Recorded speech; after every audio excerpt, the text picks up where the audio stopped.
BJP BRS మధ్య ఫెవికాల్ బంధం లేకుంటే ఈ నెల 11 లోపు కాళేశ్వరం కేసులో సీబీఐ ఎఫ్ఐఆర్ నమోదు చేయాలని ముఖ్యమంత్రి రేవంత్ రెడ్డి సవాల్ విసిరారు. జూబ్లీహిల్స్ ఉప ఎన్నిక ప్రచారంలో భాగంగా రహమత్ నగర్ డివిజన్లో సీఎం రోడ్ షో నిర్వహించారు. కారుకు ఓటేస్తే ఢిల్లీ చేరగానే కమలంగా మారుతోందన్న రేవంత్ రెడ్డి జూబ్లీహిల్స్ లో బీజేపీ ఆత్మహత్య చేసుకుని గులాబీ పార్టీని గెలిపించాలని చూస్తోందని ధ్వజమెత్తారు. సొంత చెల్లికి న్యాయం చేయని కేటీఆర్ ప్రజలకేం మంచి చేస్తారని సీఎం ప్రశ్నించారు. హైదరాబాద్ జూబ్లీహిల్స్ ఉప ఎన్నిక ప్రచారాన్ని సీఎం రేవంత్ రెడ్డి హోరెత్తిస్తున్నారు. రెండో విడత ప్రచార బరిలోకి దిగిన రేవంత్ రహమత్ నగర్ డివిజన్లో ఎస్పీఆర్ హిల్స్ నుంచి హబీబ్ ఫాతిమానగర్ వరకు రోడ్ షో నిర్వహించారు. కాళేశ్వరం కేసీఆర్ కుటుంబానికి ఏటీఎంలా మారిందని తీవ్ర ఆరోపణలు చేసిన బీజేపీ నేతలు సీబీఐకి అప్పగించినా కేసు ఎందుకు నమోదు చెయ్యట్లేదని ప్రశ్నించారు. ఇరు పార్టీల మధ్య రహస్య బంధం లేకుంటే ఈ నెల 11 లోపు కాళేశ్వరం కేసులో సీబీఐ ఎఫ్ఐఆర్ నమోదు చేయాలని డిమాండ్ చేశారు. కారు ఢిల్లీకి చేరగానే కమలంగా మారుతోందన్న రేవంత్ రెడ్డి త్వరలోనే బీజేపీలో బీఆర్ఎస్ విలీనమవుతుందని ఆరోపించారు. సెప్టెంబర్ 1 నాడు కేంద్ర ప్రభుత్వానికి కేసీఆర్ హరీష్ మీద సిబిఐ కేసులు కట్టి అరెస్టు చేయమని మేము పంపించినాం. కిషన్ రెడ్డి గారు అంతకుముందు అన్నారు, మాకివ్వండి సిబిఐకి 48 గంటల్లో తండ్రి కొడుకులను చెర్లపల్లి చెంచల్గూడ జైలుకు పంపిస్తామని. నేను ఈనాడు సూటిగా సవాల్ విసురుతున్నా కిషన్ రెడ్డి గారికి, మీరు చెప్పింది నిజమైతే, మీరు కేసీఆర్ కు లొంగిపోకపోతే, మీరు వాళ్ళు ఒక్కటి కాకపోతే, బీఆర్ఎస్ బీజేపీ ఫెవికల్ బంధనం ఒక్కటి కాకపోతే ఎప్పుడు అరెస్టు చేస్తారో 11 తారీఖు లోపల సిబిఐ ఎఫ్ఐఆర్ చెయ్యాలి, కేసీఆర్ హరీష్ ను అరెస్టు చెయ్యాలి. ఫార్ములా ఈ రేస్ పేరు మీద కార్లు తిప్పి కాంట్రాక్ట్ ఇచ్చి ఎలక్టోరల్ బాండ్స్ 50 కోట్లు కంపెనీ నుంచి వసూలు చేసింది. ఆధారాలతో సహా ఏసీబీ కేసు కట్టి అరెస్టు చేయడానికి గవర్నర్ అనుమతి అడిగితే 2 నెలల నుంచి గవర్నర్ దగ్గరనే ఫైల్ ఆగిపోయింది. మరి నేను ఇవాళ అడుగుతున్న కిషన్ రెడ్డి, కేంద్ర మంత్రి మీరు ఎందుకు కేసీఆర్ హరీష్ ను కాళేశ్వరంలో కార్ల రేసుల్లో కేటీఆర్ ను అరెస్టు చేయడానికి మీరు ఎందుకు అనుమతిస్తలేరు? మీ చీకటి ఒప్పందం ఏంది? మీ గూడు పుటానేంది? ఈ ఎన్నికల్లో మీరు ఆత్మహత్య చేసుకొని బీఆర్ఎస్ ను గెలిపించాలని కుట్ర చేస్తలేరా? ఎందుకంటే రేపు బీఆర్ఎస్ బీజేపీలో విలీనం అవుతుంది. ఇది నేను చెప్పలే, కేటీఆర్ సొంత చెల్లెలు చెప్పింది. నేను జైల్లో ఉన్నప్పుడు బీఆర్ఎస్ ను బీజేపీలో విలీనం చేస్తామంటే నేను ఒప్పుకోలేదు. అందుకే నన్ను పార్టీలకు వెళ్ళి ఎలగొట్టిరాని. 10 ఏళ్లు పరిపాలించిన గులాబీ నేతలు హైదరాబాద్ కు చేసిందేంటో చెప్పాలని ముఖ్యమంత్రి రేవంత్ రెడ్డి డిమాండ్ చేశారు.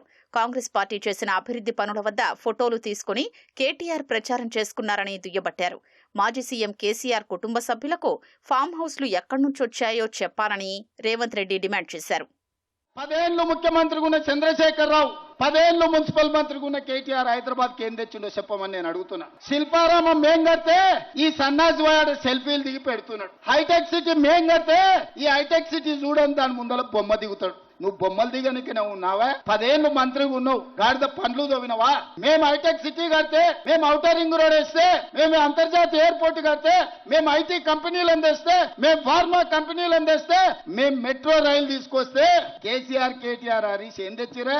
జన్వాడలో 100 ఎకరాలలో వార్డ్ ఫామ్ హౌస్ కట్టుకున్నాడు. గజ్వేల్లో 1000 ఎకరాలలో కేసీఆర్ ఫామ్ హౌస్ కట్టుకున్నాడు. మోయినాబాద్ లో 50 ఎకరాలలో హరీష్ రావు గారు ఫామ్ హౌస్ కట్టుకున్నాడు. కల్వకుంట్ల కవిత శంకర్పల్లి దగ్గర ఫామ్ హౌస్ కట్టుకుంది. ఇది నిజమా కాదా?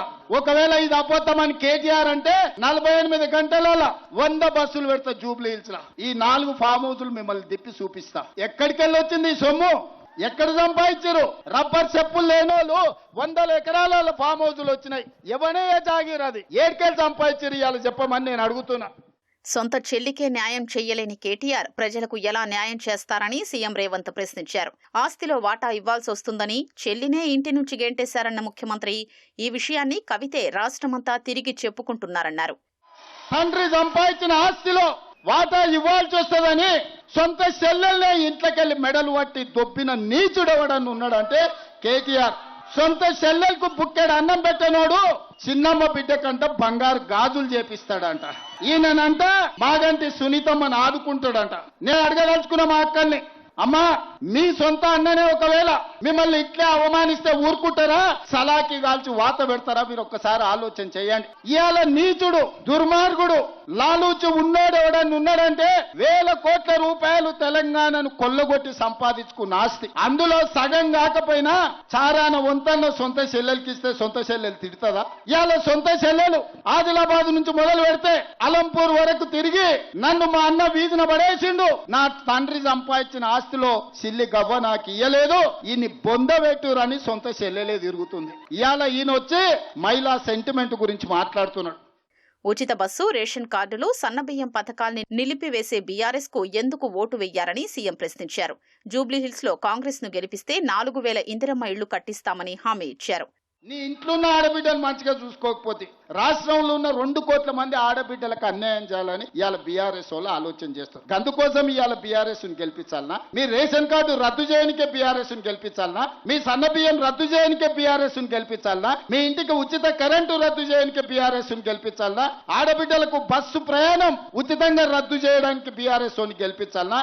రేపటి తర్వాత మా మిత్రుడు శ్రీనివాస్ రెడ్డి గారు ఇక్కడ ఉన్నారు. జిల్లాలలో మొత్తం 100 నియోజకవర్గాలలో నియోజకవర్గానికి 3,500 ఇందిరమ్మ ఇండ్లు పంచిచ్చి పైసలు పంచండి. ఇవాళ నేను శ్రీనివాస్ రెడ్డి గారికి ఆదేశాలు ఇస్తున్న వేదిక మీద నుంచి ఈ జూబ్లీహిల్స్ నియోజకవర్గంలో ఎన్నికల తర్వాత ఇందిరమ్మ ఇండ్లు 4,000 ఇండ్లు ఇప్పించే బాధ్యత నాది.